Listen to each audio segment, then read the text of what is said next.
Hello students, आज हम 10वीं कक्षा के गृह विज्ञान विषय के पहली इकाई के अंतर्गत अगले टॉपिक को पढ़ेंगे, जिस टॉपिक है परिपक्वता और अधिगम के परिणाम से विकास होता है। इसके पहले हमने पढ़ा कि वृद्धि क्या है, विकास क्या है, उनकी परिभाषाएं हमने जानी, और वृद्धि और विकास के अंतर्गत हमने विकास अवस्था के अनुसार ही होता है, इस बारे में हमने जाना। और अब हम आगे बढ़ते हुए परिपक्वता और अधिगम के परिणाम से विकास होता है, इस बारे में हम जानेंगे। तो बालक का विकास जो है, उसके शारीरिक और मानसिक दोनों प्रकार के जो विकास होते हैं, उनके परिपक्वता और अधिगम के परिणाम से ही होता है। तो बालक का विकास परिपक्वता और अधिगम के परिणाम से ही होता है। जो बालक शारीरिक और मानसिक रूप से सक्षम होता है, उसका विकास भी अच्छी तरह से होता है। और बच्चे के व्यवहार में जो भी परिवर्तन आता है, वो शारीरिक और मानसिक परिपक्वता से ही आता है। और ये सारे परिवर्तन क्या है, आयु के साथ स्वाभाविक रूप से होते हैं। तो अधिगम अथवा सीखने के फलस्वरूप, अधिगम का मतलब होता है सीखना, तो अधिगम अथवा सीखने के फलस्वरूप परिवर्तन भिन्न होते हैं, परंतु दोनों प्रकार के परिवर्तन आपस में इतने घनिष्ठ रूप से जुड़े होते हैं कि वे एक दूसरे पर आश्रित होते हैं। सीखने से व्यवहार को अस्थायी रूप मिलता है। जो हमारे अंदर व्यवहार होता है वो तो शुरू से होता है, जिस प्रकार से हमारा शारीरिक और मानसिक विकास होता है उसी प्रकार से हमारा व्यवहार होता है। लेकिन जब हम उसी के हिसाब से जब हम सीखना शुरू कर देते हैं, तो उससे हमारे व्यवहार क्या होते हैं, अस्थायी हो जाते हैं। हरलाक बोलते हैं कि परिपक्वता अधिगम के लिए कच्चा माल प्रदान करती है। इसके बिना अधिगम क्या है, इसके बिना अधिगम द्वारा भी विकास संभव नहीं है। यदि बच्चा परिपक्व नहीं है तो उसको कितना भी सिखाइएगा, वो शारीरिक रूप से यदि सक्षम नहीं है तो उसको कितना भी सिखाइएगा, वो सीख नहीं पाएगा। तो जो बच्चा शारीरिक रूप से, मानसिक रूप से परिपक्व है, उसी बच्चा को हम अच्छी प्रकार से सिखा सकते हैं या फिर वो सीख सकता है। आगे है विकास प्रतिमानों की भविष्यवाणी है, यानी कि जो बच्चा वृद्धि कर रहा है, विकास कर रहा है, उसे देख करके हम भविष्यवाणी कर सकते हैं कि आगे चल करके वो क्या कर सकता है, या फिर उसको देख करके उसी के हिसाब से उसकी शिक्षा की व्यवस्था कर सकते हैं, उसका मार्गदर्शन कर सकते हैं, उसका निर्देशन कर सकते हैं, ताकि बच्चा सही दिशा में उसका विकास हो बच्चे का। तो शारीरिक और मानसिक विकास जो है, शारीरिक विकास जब तीव्र गति से होती है तो मानसिक विकास भी तीव्र गति से होता है। और जो मानसिक और शारीरिक विकास है वो 16 वर्ष की उम्र तक जो है बहुत ही तेज गति से होता है। तो कम आयु में आप यह अनुमान लगा सकते हैं कि जब शरीर का डील डॉल, कम आयु में जब बच्चे का वृद्धि और विकास देखेंगे तो आप वो अनुमान लगा सकते हैं कि उसका डील डॉल कैसा होगा, आगे चल करके उसकी कदकाठी कैसे होगी, उसकी जो प्रारंभिक मानसिक विकास, योग्यता और क्षमता को देख करके आप ये मानसिक विकास और योग्यता और क्षमताओं को देख करके उसी के हिसाब से उसका शिक्षा का प्रबंध कर सकते हैं। यदि बच्चा बहुत तेज है तो उसी हिसाब से उसको शिक्षा का प्रबंध किया जाना चाहिए। बच्चा औसत है, न ज़्यादा तेज है ना ज़्यादा कमज़ोर है, तो उसके हिसाब से उसका शिक्षा का प्रबंध किया। और जो बच्चा कमज़ोर है तो समय रहते उसका इलाज किया जा सकता है, और उसका जो है सही, उसी के हिसाब से उसके शिक्षा का प्रबंध करके उसे सही दिशा में विकास के लिए अग्रसर किया जा सकता है। ठीक है। बच्चे की क्रियात्मक विकास, जो काम करते हैं, किसी चीज़ को उठाते हैं, किसी चीज़ को उठाना, पकड़ना, है ना, ये सब चीज़ें क्या है, उसकी क्रियात्मक अवस्थाएं हैं। तो इनको देखकर भी उनकी भविष्यवाणी की जा सकती है। जैसे कि 4 महीने का बच्चा है, वो रंगीन खिलौनों और हिलती डुलती वस्तुओं को मात्र केवल देख सकता है, लेकिन उसे उठा नहीं सकता। तो वो उसकी क्या है, उसकी वो योग्यता है, उसका वही उतना विकास हुआ है, परंतु उठा नहीं सकता है। मतलब रंगीन वस्तु को, खिलौने को देखेगा लेकिन उठा नहीं सके, क्योंकि उतना ही सक्षम है। 5 महीने का बच्चा जो है गेंद पकड़ने के लिए प्रयास करता है, कभी सफल होता है तो कभी असफल होता है।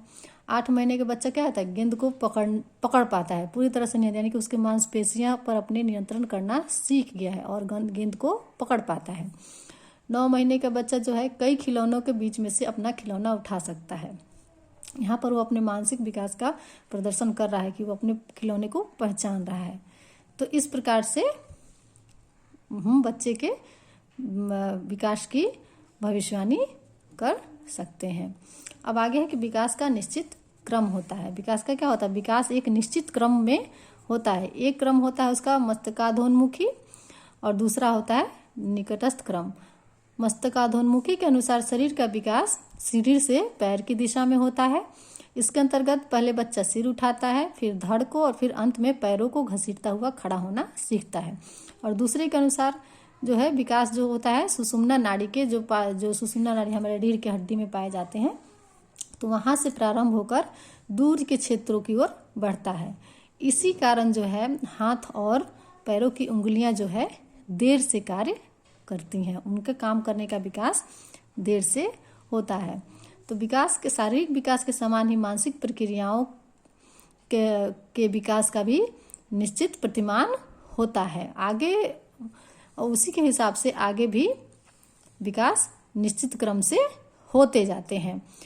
वंशानुक्रम और वातावरण भी बच्चे के विकास में प्रभाव डालता है। जिस प्रकार के वंशानुक्रम होंगे और जिस प्रकार के उसके आसपास के वातावरण होगा, उसी प्रकार से बच्चे का विकास होता है। तो ये हमने पढ़ा कि विकास निश्चित क्रम में होता है। आगे है विकास सामान्य से विशिष्ट की ओर होता है। विकास कैसे होता है? सामान्य से विशिष्ट की ओर होता है।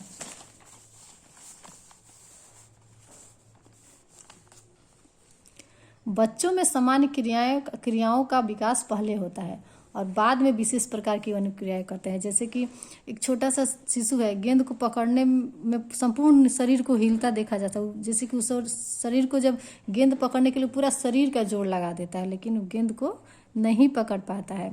तो एक उसकी क्या हुई? सामान्य प्रक्रिया हुई। कुछ और उसकी आयु बढ़ती है तो वह जो है उसी अंग से काम लेता है जो कि पकड़ सके। जैसे कि तब वो केवल हाथ का प्रयोग करता है।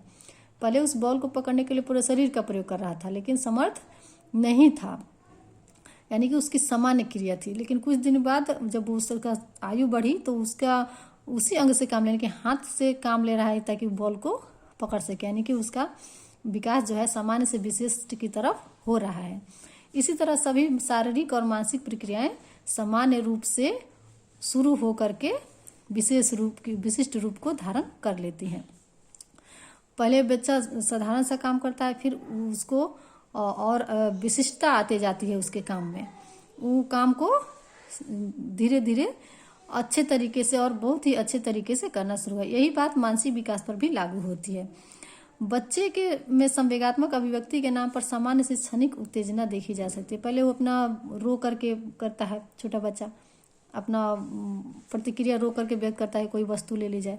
लेकिन जब वो सक्षम होता है धीरे धीरे तो वो क्या करता है? अपने वस्तु छीन लेता है या फिर किसी को जा करके खुद ही उठा लेता है।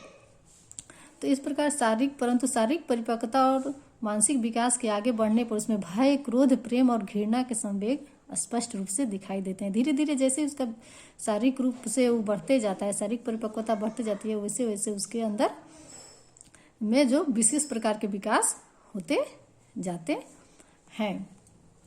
ठीक है। और आगे है कि विकास एक निरंतर प्रक्रिया। विकास क्या है? एक निरंतर प्रक्रिया है।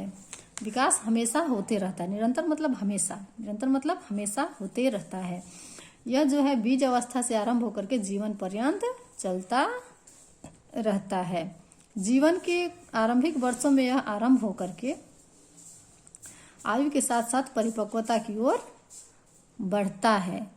जीवन के जो शुरू के वर्ष होते हैं उसे वहीं से शुरू होता है, आयु के साथ साथ परिपक्वता की ओर बढ़ता है और स्थिरता की अवस्था को पहुंचता है। यानी कि प्रौढ़ावस्था पर जाकर के आदमी जब समझदार हो जाता है उसी को हम क्या कहते हैं? स्थिरता की अवस्था।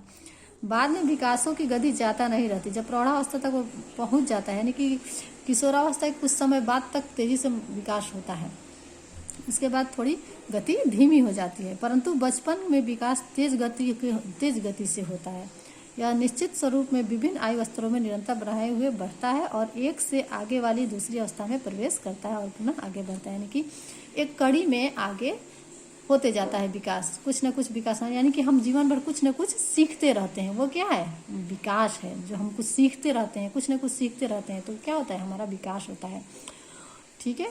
और शरीर में भी विकास होता रहा, जैसे कि हम काम करते हैं, काम करते हुए थक जाते हैं तो हमारे शरीर के अंदर की कोशिकाएं टूट फूट जाती हैं, तो उनका भी विकास होता है।